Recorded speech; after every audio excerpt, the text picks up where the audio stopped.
I grew up in both Houston, Texas, and Rio Grande City, which is the Valley of Texas. Went back and forth with my mom and my grandmother. We didn't have very much. It was about maybe 16 of us cramped in a small house. I went through a lot of psychological turmoil growing up, being, picked on. I looked at everybody's life and I was like, I want to be something different. I want to do something different, something that matters.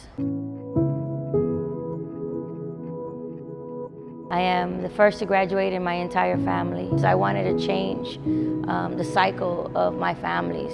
Nobody finishing school, having kids at a young age. I went through a lot of stuff and I didn't think at times I would make it. I pushed through all the pain. When I walked across that stage, it not only made my family proud, but I was proud of myself. I always wanted to be in the military. When I was in school, I was in ROTC. I joined the Navy in 2001. That was a struggle there because it was mostly men. So we had to prove ourselves. It was a man's Navy, a man's military. You have to prove that you belong there. And so you had to work twice as hard to accomplish everything.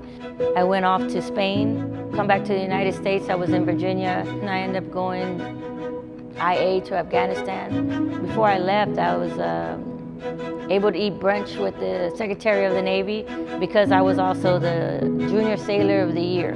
Then I went to Chicago to end my career there, and then that's when I lost my mother.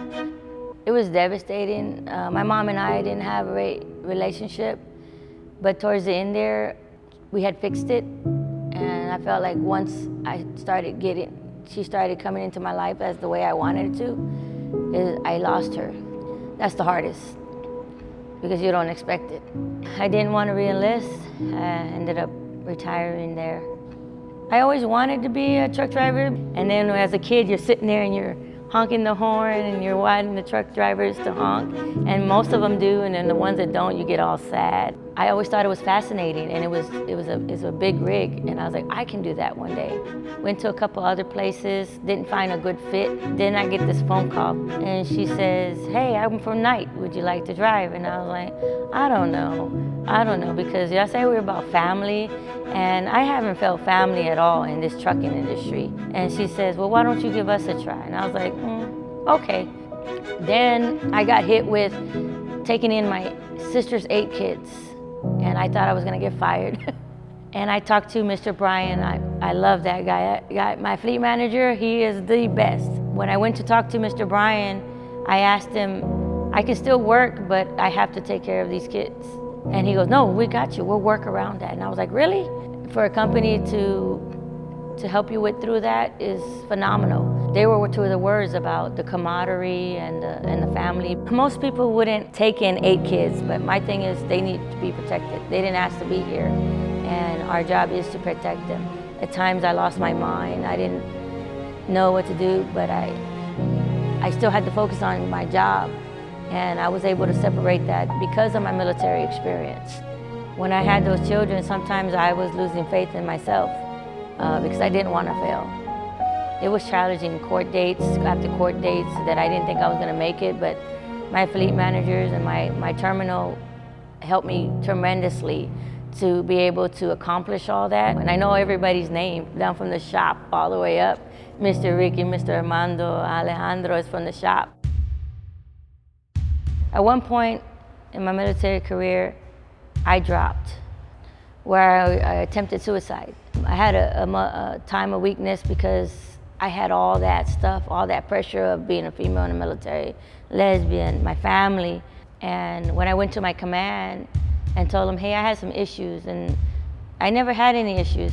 They laughed at me and they thought I was playing.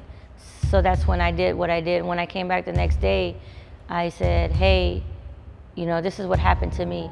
And they started crying, and there was a lesson learned for my command, and it was a lesson learned for me. So I knew that I didn't want to be like them. Again, learning from my environment. When I decided to become a trainer, it was to help people. Being able to train them it brings me happiness, to be honest with you, to know that they successfully are leaving my truck and going on to be successful on their own with almost everything that they need. My trainees, I still heal for them, all of them. And I had a letter in my truck that one left for me. The letter said, When you told me that you wanted to help people, I believed you. And I appreciate everything that you've done for me, and I hope I'm just as successful as you are. I wanted to make sure that more truck drivers were more understanding of what it means to drive this big thing, because it's a monster. Sometimes we forget that it is, and we get complacent. We got people's lives out there, and people need us, and that's the biggest thing.